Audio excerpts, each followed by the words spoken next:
Matagumpay na isinagawa ng Regional Police Community Affairs and Development Unit 2 ang isang awareness lecture sa lungsod ng Tuguegarao bilang bahagi ng kanilang patuloy na kampanya para sa kaayusan at kaligtasan ng komunidad. Yan ang balitang hatid ni Patrolwoman Richelle Ledesma.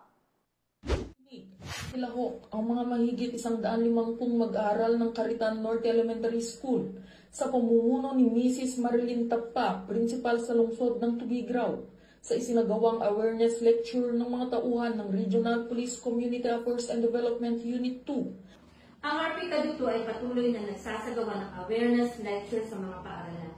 Ang pangunahing layunin namin ay maimulat ang mga kabataan sa malagim na epekto ng iligal na droga na sumisira sa kanilang kinabukasan at mga pangarap.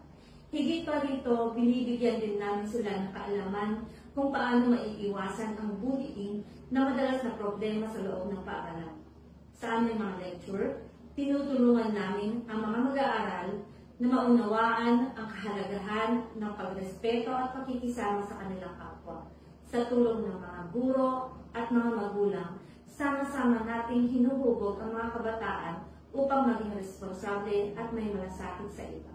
Nagpasalamat naman ang mga mag-aaral at guro sa isinagawang talakayan. Potion po kasi po, besides po sa nadagdagan yung knowledge namin, nag-spread po siya ng awareness tungkol po sa bullying and sa illegal na drugs po. Kung paano po maiwasan and kung ano po yung dapat na gawin.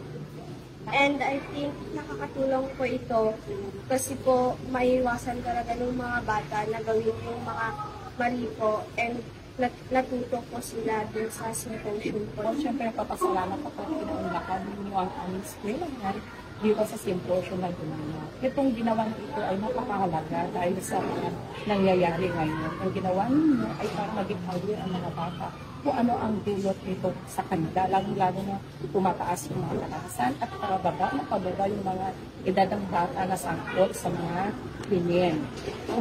Itong mga bata open sa kanila na yung mga masasama, mga influensya ng mga nakakabatas.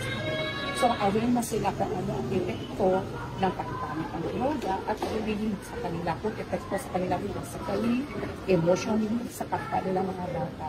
Dito sa amin at sa mga guro naman, pakatulong din yung mga ginawa ninyo para mabawasan din naman mga gagawin namin sa kanila ng pagkakali namin sinasabi sa kanila kung ano ang nag-iat tama sa kanilang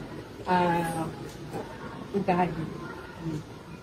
Patuloy ang pagsasagawa ng mga ganitong aktibidad ang RPCA 2. Ang RPCA 2, pati na rin ang mga kapulisan sa iba't ibang stasyon sa Region 2, ay patuloy na magsasagawa pa ng mga ganitong symposium upang mas mabigyan ng kaalaman ang mga kabataan at mailapit kami mga kapulisan sa mga bata at huwag nila kaming katakutan.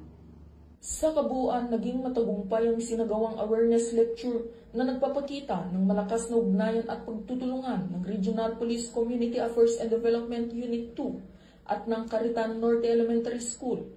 Ito ay isang hakbang tungo sa isang mas maunlad, maayos at mas ligtas na komunidad tungo sa bagong Pilipinas. Mula dito sa Caritan Norte Elementary School, ako ang inyong TNN correspondent, Patrolwoman Ledesma, alagad ng batas, taga-taguyod ng Balitang Pulis.